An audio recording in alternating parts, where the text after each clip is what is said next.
Quit பண்ணிடலான்னு மொத்தமாலாம் தோணல. அப்பப்போ வெறுப்பாக இருக்கும், மோட்டிவேஷன் இருக்காது, அவ்வளோதான். ஃபஸ்ட்டு நான் வந்து நீட் சேனல் பார்க்கல. ஃபஸ்ட்டு நான் ஜேஇ சேனல் தான் பார்த்துக்கிட்டு இருந்தேன். அதில் தான் பார்த்து நல்லா இருக்குது வேதாந்து, நல்லா சொல்லித்தராங்க அப்படின்னு சொல்லிட்டு அதுக்கப்புறமா அப்படியே நீட்டுக்கு அப்படியே அதுலேயே பார்க்கலாம் அப்படின்னு வேதாந்து நீட் இங்கிலீஷ் ஃபாலோ பண்ண ஆரம்பித்தேன்.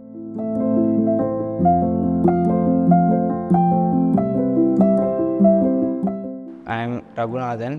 நான் வந்து திருவள்ளூர்லேருந்து வரேன்.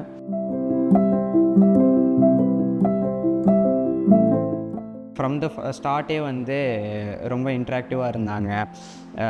சாம் வந்து அப்பப்போ கால் பண்ணுவாங்க. கால் பண்ணி இந்த மாதிரி ஏதாச்சும் வேணுமா, ரிசோர்ஸஸ் அனுப்பிட்டா, டெஸ்ட் எழுது, அசைன்மெண்ட் பண்ணுன்னு சொல்லிகிட்டே இருப்பாங்க. ஓகே, கரெக்டான ட்ராக்கில் தான் போயிட்டுருக்கோம், கரெக்டாக லீட் பண்ணிகிட்டு இருக்காங்க அப்படின்னு சொல்லிட்டு தோணுச்சு. கடைசி வரைக்கும் மாஸ்டர் டீச்சர்ஸும் வந்து கூட நிறைய ஹெல்ப் பண்ணிருக்கிறாங்க. பயாலஜி மேமும் நிறைய ரிசோர்ஸஸ்லேருந்து கொஷின்ஸ் எடுத்து தருவாங்க. வாரம் டெஸ்ட் வைப்பாங்க, குவிஸ் வைப்பாங்க.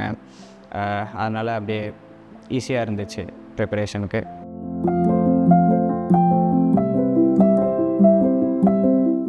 கிளிக்கர்ஸ்ன்னு சொல்லிட்டு ஒன்று இருக்கும். அந்த கிளிக்கர்ஸ் வச்சு குவிஸ் வைப்பாங்க. அந்த கிளிக்கரில் வந்து ஏபிசிடி அப்படின்னு சொல்லிட்டு 4 ஆப்ஷன் இருக்கும். அதுக்கப்புறமா நம்ம தர ரெஸ்பான்ஸ் வச்சு கரெக்டாக இல்லையான்னு சொல்லிட்டு பார்த்து அவங்களே லீடர் போர்டு காட்டுவாங்க. அந்த லீடர் போர்டில் வந்து நம்ம பேர் இருக்கும். அந்த லீடர் போர்டில் அந்த பேர் ஃபஸ்ட்டு வரும்போது ஒரு ஜாலி இருக்கும், நம்ம தான் அப்படின்னு சொல்லிட்டு. பெடகாகி தான் ஃபஸ்ட்டு கோட்டுவாக இருக்கும். அதில் வந்து அதுதான் எந்த புக் எடுத்தாலும் அந்த புக்கோட கொஷின்ஸ் இருந்தது. ஸோ ஈஸியாக ஆக்சஸ் பண்ண முடிஞ்சது. கன்சிஸ்டண்ட்டாக இருக்கணும். ஒரு நாள் தானே விட்டுடலாம் அப்படின்னு சொல்லிட்டுலாம் இருக்கக்கூடாது.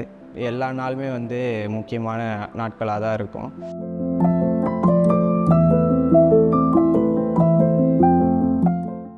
ரொம்ப நேரம் உட்காந்து 10 மணி நேரம் 12 மணி நேரம் படிக்கணும்லாம் கிடையாது. 4-5 மணி நேரம் ஒரு நாளைக்கு படித்தா கூட டெய்லி படிக்கணும். அந்த ஃப்ளோ இருந்துக்கிட்டே இருக்கணும். அந்த டச் விட்டு போகக்கூடாது. இருந்தாலே ஈஸியாக கிராக் பண்ணிடலாம்.